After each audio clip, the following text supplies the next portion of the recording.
fẹ́ dàbí Ọlọ́run mi, Jesu, Jesu, Jesu. Ìró dídùn lórí ìṣẹ́ra. Do like this. Ọ̀rọ̀ dájí dùnìyàn. Mo fẹ́ dàbí Ọlọ́run mi, Jesu, Jesu, Jesu. Báyé ṣe ń lọ, bàbá o Jesu. Ṣàánú mi, má jẹ́ n báyé lọ. Jẹ́ àjọ kan. Ṣàánú mi, má jẹ́ n báyé lọ, Olúwa. Jesu, ṣàánú mi, má jẹ́ n báyé lọ. Báyé ṣe ń lọ, bàbá o Jesu. Ṣàánú mi, má jẹ́ n báyé lọ. Mo ti rẹ́ni tó lè bá mi ṣe. Ṣé wọn náà wọ ẹ tó lè bá ṣe? Má lọ sọ́dọ̀ babaláwo ní kankan tó lè ṣe fún ẹ. Jésù ló lè bá ṣe.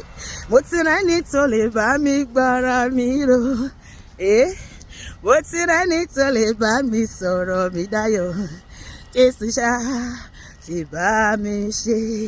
Mo dúpẹ́ o, mo dúpẹ́ Jésù ó ṣe. Lórí ayé mi, lórí ilé mi, mo dúpẹ́ Jésù ó ṣeun, ó ṣe Olúwa. Mo dúpẹ́ Jésù tó sọ̀rọ̀ mi dayọ̀. Mo dúpẹ́ Jésù ó ṣeun. Mo kọrin Jésù, mo kọrin Dáfídì. Gbogbo ewu ìjàmbá ayé, Olúwa kó mi yọ. Kí ni ayọ̀ rẹ̀ nígbà tí Jésù pè ọ́? Kí ni ayọ̀ rẹ̀? Ọ̀rẹ́ sọ fún mi. Kí ni ayọ̀ rẹ̀ nígbà tí Jésù pè ọ́? Ayọ̀ ní tèmi. Ayọ̀ ní tèmi o. Ayọ̀ ìgbàlà. Ayọ̀ ní tèmi o. Ayọ̀ ní tèmi.